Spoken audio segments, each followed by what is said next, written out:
The knockout blow was Newcastle's. Local rivalry had been restored with almost total domination.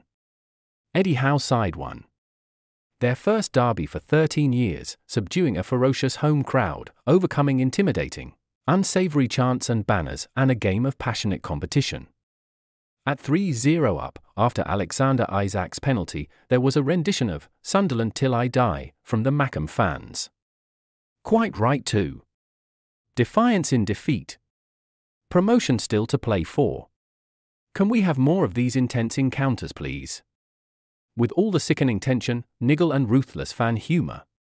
The player scuffles, tackles being celebrated and big, morale-boosting, season-inspiring goals. Howe's men did a fantastic job on their rivals, smothering them in the second half, Isak scoring twice, and celebrating with a team photo on the pitch in front of a delirious the away end. At 8:30 a.m, the Geordie masses gathered for their first trip to enemy territory since October 2015, when they lost 3-0. Bleary-eyed, the orderly masses were handed a free black and white scarf for the occasion, a cereal bar, and a bottle of water. Hardly a beer in sight, with city centre pubs requested not to open until 11 a.m. The Geordies got themselves a convoy. A £150,000 convoy of 120 buses for the 12-mile trip to Wear-Tyne, police escorts, traffic lights held at green, fans craning out of windows to wave V signs and worse at anything non-Geordie. These convoys are so mental. It feels like Billy Elliot's dad going to work during the strikes, said True Faith fanzine contributor Charlotte Robson. As the first away fans arrived at the Stadium of Light, the abuse was cranked up. Scum, scum, scum. Sky Sports reporter Keith Downey had a rough time doing his broadcasting from one Sunderland fan trying to whip up some aggro, and accusing him of being a mag inside the stadium was as hostile as it's been here for years. A full house, in full-throated, and a roar that shook the main stand. Sunderland fans were not going to let the team get away with having controversial Saudi owners. A flag read, "Be Eddie Howe." There were some distasteful chants. F the mags, murderers, and Amanda Staveley, she melts in the sun.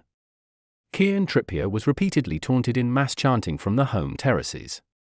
The England international heard it, and snapped in the 74th minute, pointing to the scoreboard which read 2-0. Sunderland's own flag display was spectacular.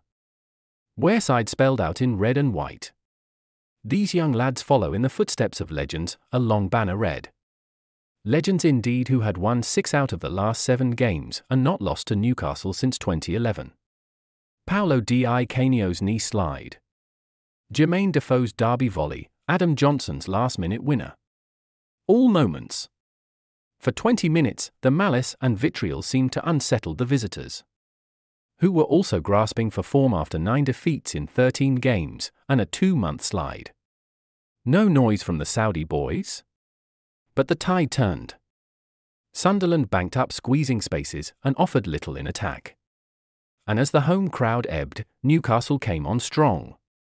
Joelinton marauded, Bruno Guimaraes ticked the ball around, and Anthony Gordon found space. Alexander Isak had a very good penalty appeal ignored by Craig Pawson. And there was no VAR to help the ref. Sean Longstaff and Miggy Almiron both fired good chances past the woodwork. Then the decisive moment on 34 minutes. Joelinton surged down the left and rifled a cross into the box, which Dan Ballard slashed into his own net. Isak would have mopped up himself had it not been an own goal. Worse for Sunderland 30 seconds after the restart.